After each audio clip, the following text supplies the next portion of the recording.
Assalamualaikum warahmatullahi wabarakatuh. Waalaikumsalam warahmatullahi wabarakatuh. Sudah siap semuanya? Siap.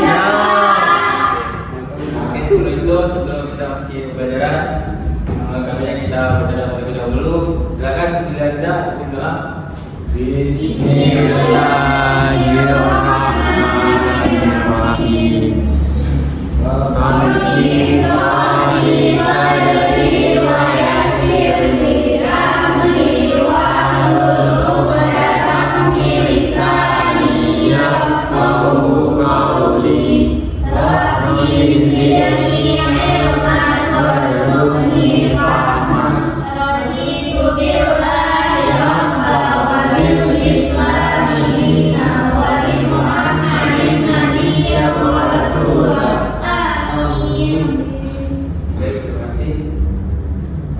Dulu ya. Baik, Pak. Asmaul husna ini Hadir, Pak.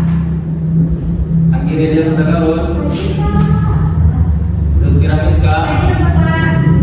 Zakira Mulia, Hadir, Pak. Yakin Al-Masih, Pak. Dilas Dalkali, Hadir, Desi Salmayani, Hadir, Pak. Hadir. Fajar Yani, Hadir. Alia Sadika, Hadir. M. Angga Ardian, Salat, Pak. Hadir, Pak. Hadir, Bapak. Rizky Bariza, Ada potong yang Bu. Hadir. Mawada, Hadir. Teguh Taufik, Hadir. ada yang perlu dibagi? Saya, Pak. Siapa namanya? Badar Nafis. Oh ya, berarti.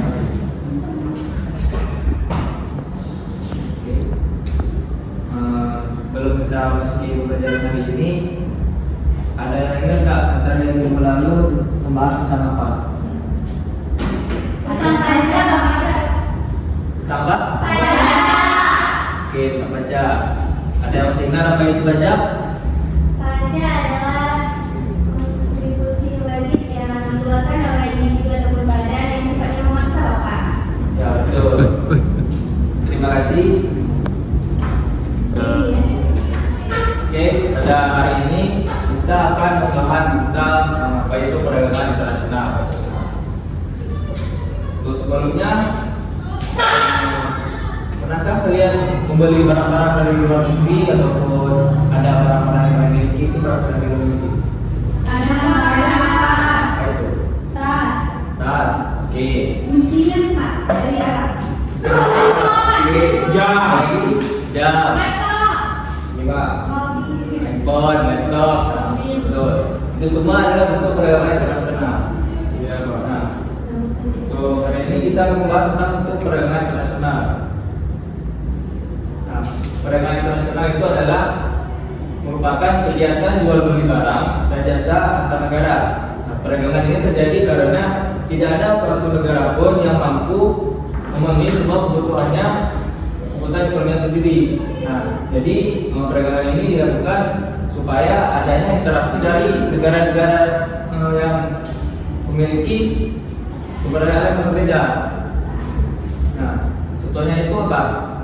Kalau kita Indonesia ekspor barang ke apa? Misalnya minyak ke Singapura, Pak. yang Singapura itu bukannya dari Singapura di sini bukan?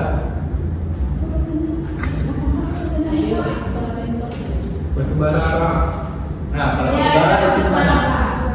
Ekspor batubara dari Indonesia ke atau kita impor dari luar negeri ke Indonesia? Ekspor, Pak. Ekspor. Ya. Baik, ini ada teori itu menurut beberapa para ahli tentang perdagangan internasional. Karena menurut Adam Smith itu keunggulan absolut. Suatu negara sebaiknya mengekspor barang yang dapat diproduksi lebih murah dibanding negara lain dan mengimpor barang yang lebih mahal diproduksi di negaranya. Itu contohnya apa ya? Mengekspor barang yang dapat diproduksi lebih murah, tapi mengimpor barang yang lebih mahal diproduksi di negara itu. Itu contohnya apa? Ada yang tahu? Nggak tahu, Pak.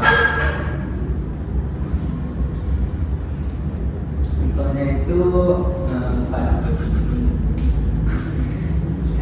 contohnya itu kita mengekspor mobil dari Jepang. Nah, kalau di Jepang itu harganya misalkan ada yang 500 juta. Nah, ketika udah sampai sini itu harganya bisa naik jadi 300 juta. Nah, itu kenapa? Jadi 300 juta. Jadi 800 juta. Jadi kan ada kenaikan harganya dari 500 ke 800 juta. Nah, itu kenapa? Biar cukainya Pak. Kenapa enggak? Biar cukai. Ada cukai. Nah, itu termasuk juga. Jadi barang yang kita ekspor tuh bisa lebih mahal, bisa lebih murah. Jadi pas masuk ke sini jadi lebih mahal ya. Nah, jadi yang kedua itu ada keunggulan komparatif. Perdagangan tetap terjadi meskipun suatu negara lebih efisien dalam semua barang, asalkan ada perbedaan gaya relatif opportunity cost dalam memproduksinya. Yang ketiga itu ada external offline, di mana perdagangan muncul karena perbedaan faktor produksi, tenaga kerja, modal tanah antar negara. Nah, perdagangan ini muncul karena ada perbedaan faktor produksi, di mana di negara-negara itu dia berbeda-beda sumber daya alamnya. Seperti Brazil itu menghasil kopi, kalau di Singapura dari teknologinya, Jepang teknologinya juga. Kalau kita kan sumber daya alamnya banyak nih, tapi sumber daya alam tadi itu tidak semua ada di negara lain.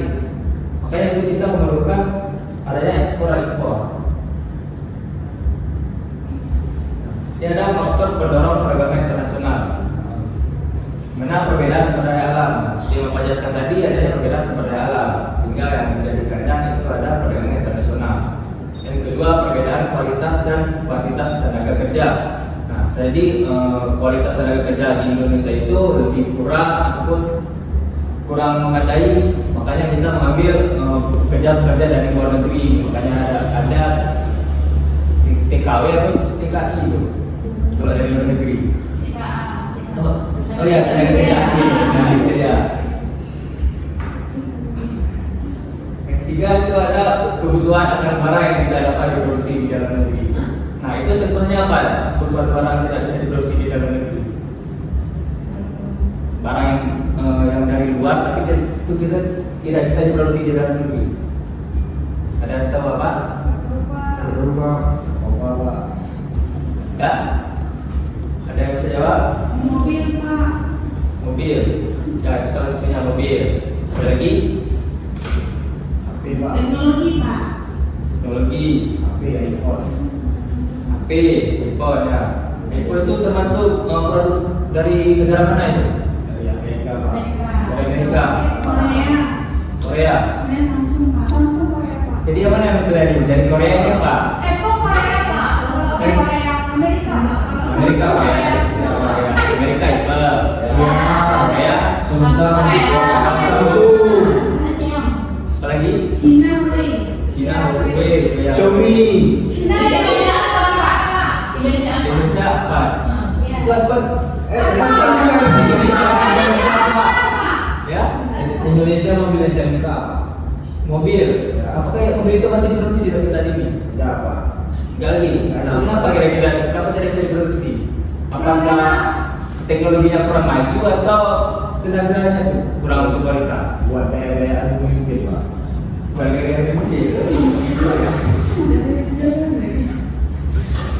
Baik, selanjutnya ada keunggulan teknologi dan inovasi. Nah, teknologi ini juga berpengaruh terhadap perdagangan. Nah, oke, itu ada keunggulan teknologi dan inovasi. Nah, keunggulan teknologi ini bisa juga menjadi faktor pendorong perdagangan internasional. Selanjutnya, manfaat perdagangan internasional. Manfaatnya itu gimana bisa menambahkan devisa negara. Nah, devisa negara ini bisa dihasilkan dari adanya ekspor impor, barter ataupun lain sebagainya. Di slide berikutnya itu ada Pak akan jelaskan. Terus yang kedua, memperluas pasar produksi dalam negeri. Nah, adanya perdagangan internasional ini kita bisa memperluas pasar dalam negeri. Contohnya kita produksi barang di dalam negeri ini. Nah, itu dengan adanya perdagangan internasional ini kita bisa memasarkan produk kita ke luar negeri. Contohnya produk kita ini ada jaket arang gitu kan. Jaket itu kan dari arang tuh yang udah diproduksi, nah itu bisa dijual ke luar negeri dan itu bisa menambahkan devisa negara. Dan yang ketiga, mempercepat alih teknologi dan pengetahuan. Dan yang keempat adalah menciptakan lapangan kerja baru. Nah, perdagangan internasional ini bisa juga menciptakan lapangan kerja baru, di mana kita bisa bekerja di bagian perusahaan yang mengimpor ataupun yang mengekspor barang-barang dari luar negeri ataupun dari dalam negeri. Oke, selanjutnya hambatan internasional. Nah, hambatan yang pertama itu adalah proteksionisme, karena kebijakan pemerintah yang melindungi industri dalam negeri melalui tarif kuota ataupun subsidi. Yang kedua, perbedaan mata uang transaksi harus menggunakan kurs tertentu. Nah, pada saat kita mengekspor barang itu kita tidak memakai uang dari negara kita. Jadi mengekspor barang itu kita menggunakan kurs dari negara yang akan kita ekspor. Contohnya kita mengekspor beras dari Singapura ke Indonesia. Nah, itu menggunakan kurs Singapura. Oke, yang ketiga, perbedaan standar mutu dan regulasi setiap negara memiliki syarat dan ketentuan yang berbeda. Nah, jadi perdagangan internasional ini ada memiliki regulasi dari negara-negara tertentu. Jadi aturannya itu dari negara-negara yang melakukan perdagangan tersebut. Nah, yang kelima dan yang keempat adalah konflik politik atau perang dagang. Nah, jika terjadi konflik ataupun perang di antara negara yang menjalin perdagangan, itu bisa mempengaruhi perdagangan internasional. Seperti adanya perang di negara mana yang sedang perang sekarang ini ya? Ukraina dengan Rusia Pak. Nah, Ukraina dengan Rusia. Nah, itu bisa menjadi hambatan dalam perdagangan internasional. Dan yang kelima, transportasi dan distribusi yang tidak merata. Nah, adanya transportasi dan distribusi yang tidak merata itu juga membuat perdagangan internasional itu menjadi terhambat. Oke, selanjutnya itu ada bentuk perdagangan internasional. Nah, ekspor, ada yang sudah ekspor? Oke, ada ekspor itu apa? Ekspor adalah kegiatan menjual barang dari dalam negeri dijual ke luar negeri. Luar negeri. Contohnya?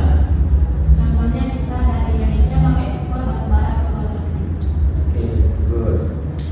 Yang kedua, impor, ada menjelaskan? Impor. Ada tahu impor? Ya, impor silakan. Impor yaitu memasukkan barang dari luar negeri ke dalam negeri.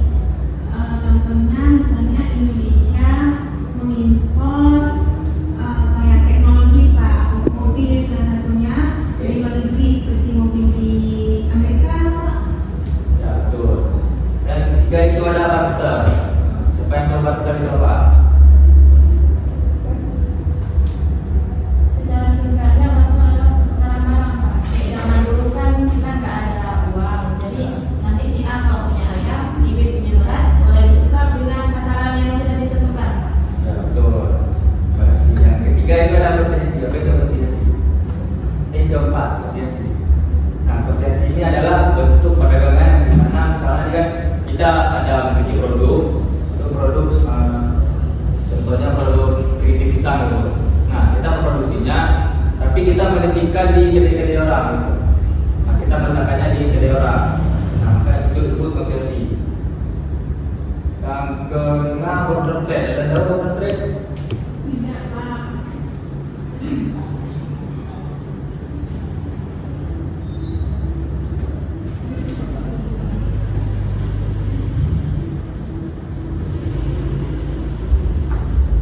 Dan bisa menjelaskan apa itu border trade?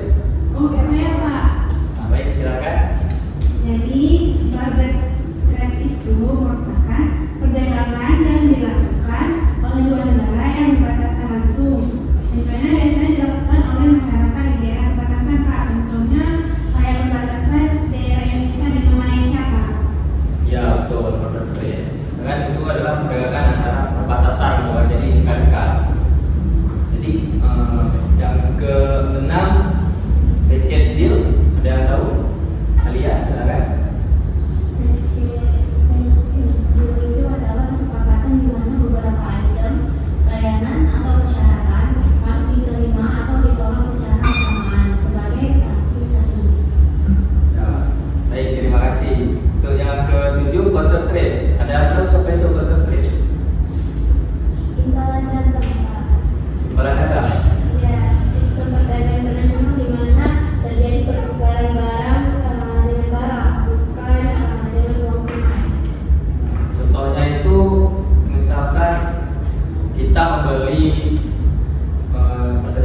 membeli senjata ke luar negeri, ke negeri Amerika.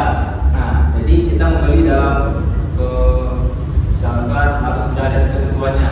Jadi nanti orang itu membeli kepada kita, begitu. Dan yang terakhir ekspor impor jasa. Apa itu ekspor impor jasa? Jadi dia Ekspor impor jasa itu kayak perusahaan yang menyediakan layanan profesional untuk mengelola penerimaan barang negara, logistik, urusan dokumen, dan kepabeanan barang. Ya betul. Nah, ekspor impor jasa itu kita mengekspor seperti jasa dokter atau tenaga kerja mekanis dari luar negeri, maupun kita dari dalam negeri mengekspor seperti itu kira-kira. Nah, di sini ada peran perdagangan internasional terhadap perekonomian. Perannya ini hampir sama seperti manfaatnya. Dimana bisa menjadi sumber pemasukan negara atau devisa, dan meningkatkan efisiensi produktivitas, bisa membuka peluang kerja dan mengurangi pengangguran, meningkatkan daya saing produk nasional, serta mendorong inovasi dan transfer teknologi. Nah, baik, dari temuan hari ini kita simpulkan bahwa perdagangan internasional itu adalah bagian penting dari ekonomi internasional karena memungkinkan negara memenuhi kebutuhannya, meningkatkan pertumbuhan ekonomi dan mempererat hubungan antar negara. Namun perlu pengelolaan yang baik agar manfaatnya lebih besar daripada hambatannya. Sampai saat ini bakal jelas. Untuk seterusnya Bapak akan memberikan tugas kelompok. Kalian bisa membaginya menjadi 3 kelompok. Bapak akan memberikan tugas pada masing kelompok tersebut. Lalu setelah itu kalian duduk ke depan suka-sukanya.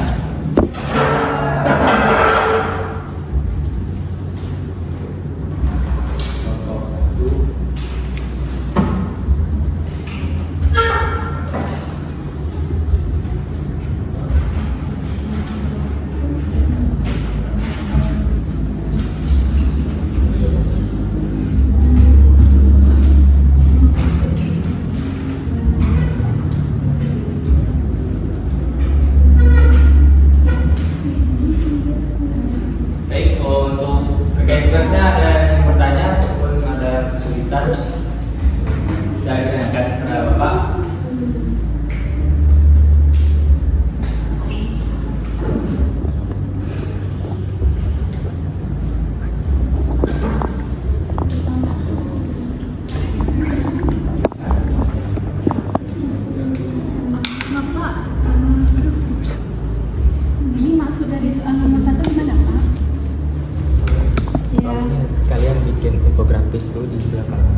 Silakan untuk kelompok 1 dibacakan hasil penilaian. Baik, Assalamualaikum warahmatullahi wabarakatuh. Waalaikumsalam warahmatullahi wabarakatuh. Saya dari kelompok 1 ingin mempresentasikan hasil kerja sama kami dan kami beranggotakan saya sendiri alias Safika, Mawada dan Eva Zaryani. Saya akan menjelaskan konsep-konsep dasar dari perdagangan internasional. Yang pertama, pengertian dari perdagangan internasional adalah kegiatan jual beli barang dan jasa antar negara. Yang kedua, faktor pendorong perbedaan sumber daya alam, teknologi, tenaga kerja dan kebutuhan.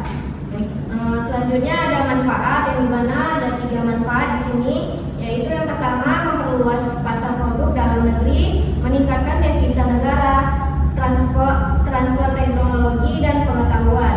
Dan selanjutnya ada hambatan, tarif impor, kuota proteksionisme, perbedaan antara standar kualitas. Selanjutnya ada contoh, Indonesia mengekspor minyak kelapa sawit, karet, kopi, dan tekstil, mengimpor mesin kendaraan dan obat-obatan.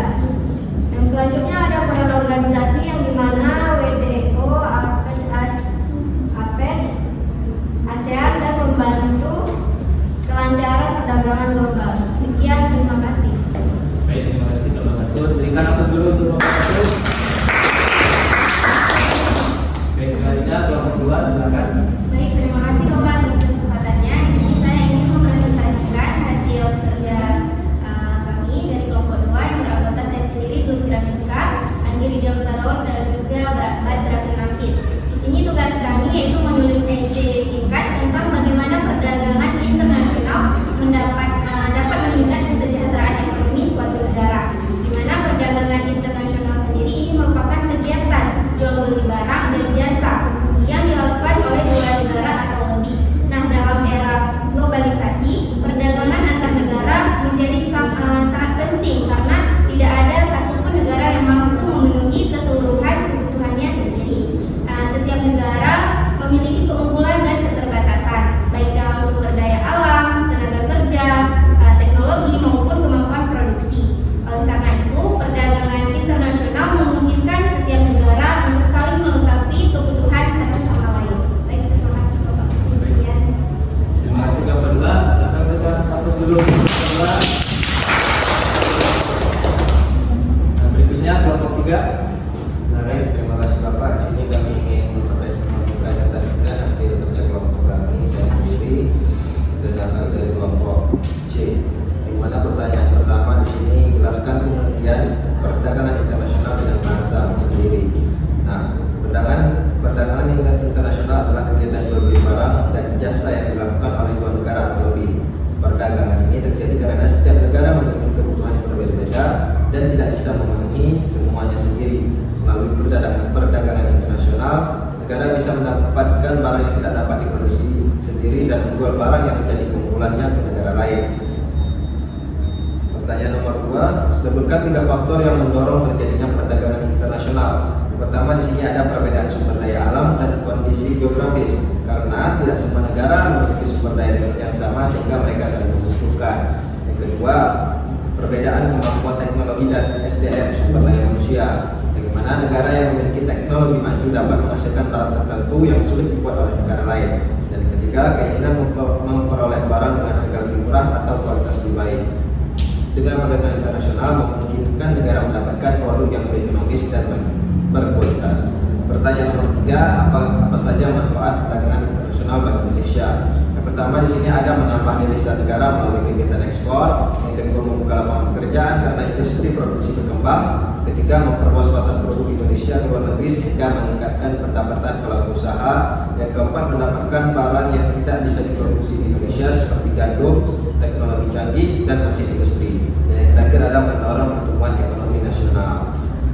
Pertanyaan nomor 4, identifikasi minimal 2 hambatan yang dihadapi dalam perdagangan internasional.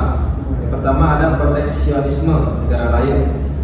Beberapa negara menerapkan tarif, kuota atau aturan yang ketat yang menyulitkan produk Indonesia masuk. Yang kedua, perbedaan mata uang antar negara sehingga perubahan kurs yang tidak stabil dapat menyebabkan kerugian dalam transaksi. Yang ketiga ada konflik politik atau perang dagang. Hubungan yang tidak baik antar negara dapat mengganggu perdagangan. Dan yang terakhir, perbedaan standar kualitas produk setiap negara memiliki aturan mutu yang berbeda sehingga barang harus menyesuaikan. Baik Pak. Terima kasih kelompok 3. Berikan aplaus dulu untuk kelompok 3. Silakan dulu.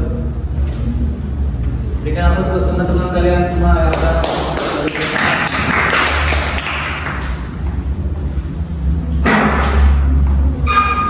baik.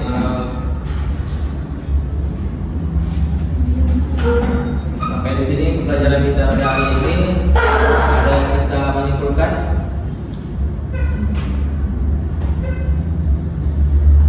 Ada yang bisa menyimpulkan tentang pembelajaran kita hari ini?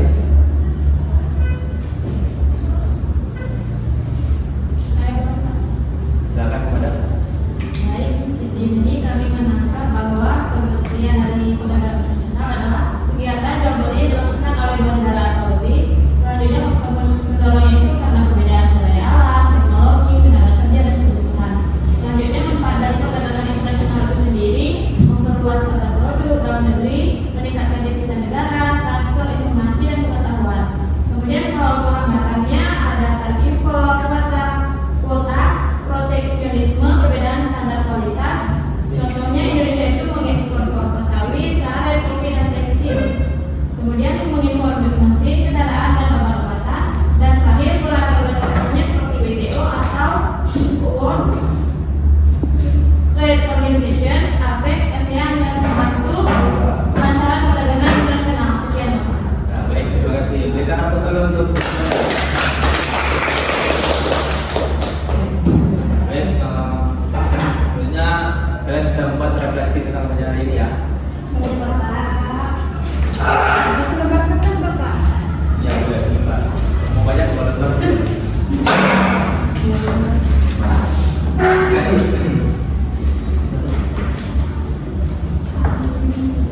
Boleh dimulai.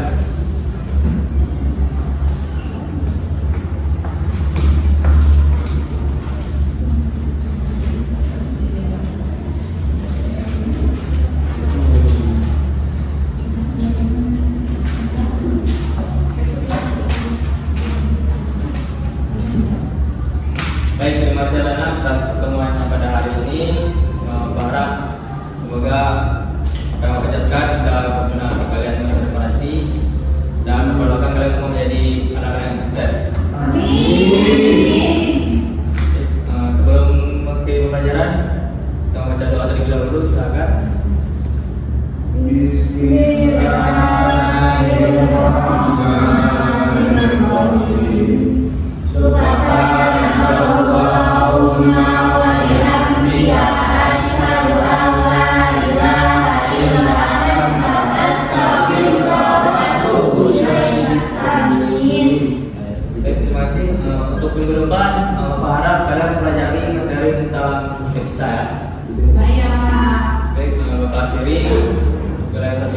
Assalamualaikum warahmatullahi wabarakatuh.